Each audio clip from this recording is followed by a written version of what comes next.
COVID-19, jangan panik, lawan dengan 3M. Memakai masker. Kenakan masker dengan benar ya.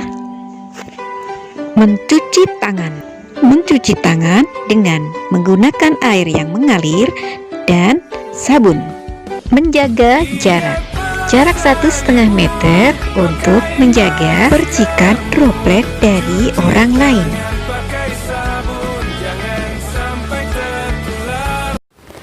Assalamualaikum warahmatullahi wabarakatuh. Salam sejahtera untuk kita semua.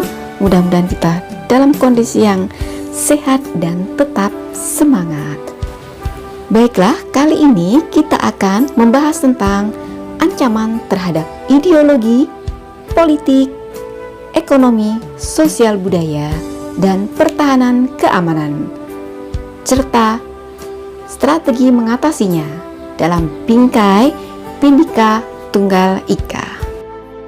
Ancaman adalah setiap usaha yang dinilai membahayakan kedaulatan negara, keutuhan wilayah negara, serta keselamatan segenap bangsa.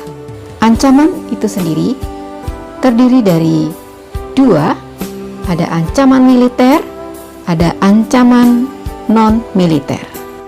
Ancaman militer adalah ancaman dengan menggunakan kekuatan bersenjata yang membahayakan kedaulatan negara, keutuhan wilayah negara, dan keselamatan bangsa. Ancaman non-militer adalah ancaman yang tidak bersifat fisik.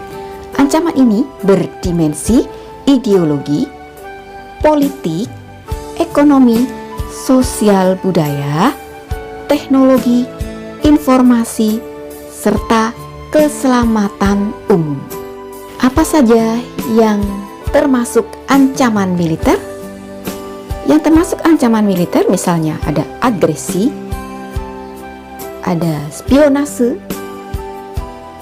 sabotase, pelanggaran wilayah, pemberontakan bersenjata, aksi teror bersenjata, perang saudara. Apa saja yang termasuk ancaman non-militer? Kita lihat dari sisi dimensi ideologi. Misalnya, masuknya ideologi ke negara kita yang ingin menggantikan ideologi Pancasila. Ancaman non-militer dilihat dari dimensi sosial budaya, misalnya adanya gaya hidup, hedonisme, individualisme, konsumerisme, dan menurunnya nilai-nilai keagamaan.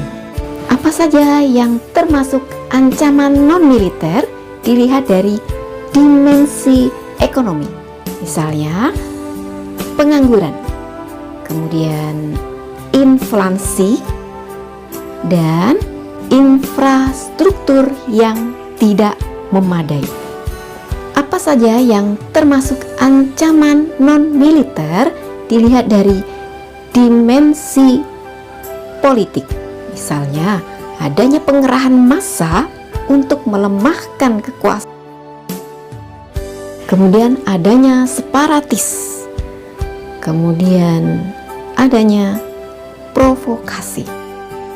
Berikut ini peristiwa yang membahayakan kedaulatan negara, keutuhan wilayah, dan keselamatan bangsa. Aksi yang dikenal sebagai agresi militer Belanda kedua yang dimulai tanggal 19 Desember 1948 di wilayah Jawa dan Sumatera. Belanda meyakini tindakan mereka akan menghabisi sisa-sisa kekuatan republik bekas jajahan yang dengan berani menyatakan kemerdekaan. Melakukan penyerangan terhadap petugas polisi saat tengah berpatroli di Bukit Sangker, Tembapura pada 22 Oktober 2017. Akibat peristiwa tersebut, satu anggota BRIMOB mengalami luka tembak dan dinyatakan gugur. Pada bulan Oktober 2017, Pemerkosaan warga sipil terjadi di Kampung Banti, Papua. 3 oknum KKB melakukan aksinya di area longsoran di Kampung Banti. Pada bulan November 2017, KKB menyandera lebih dari 1.300 orang di Desa Kimbeli dan Desa Banti, Kabupaten Mimika, Papua selama 3 hari. Akibatnya 2 desa tersebut dilarang untuk berpergian keluar kampung. Pada 8 November 2017, seorang karyawan PT Pangan Sari Utama Martinus Beanal dinyatakan hilang. 1 hari berselang, Martinus diinformasikan meninggal dunia di Gunung Pindah Baru, Desa Banti 2, Tembagapura.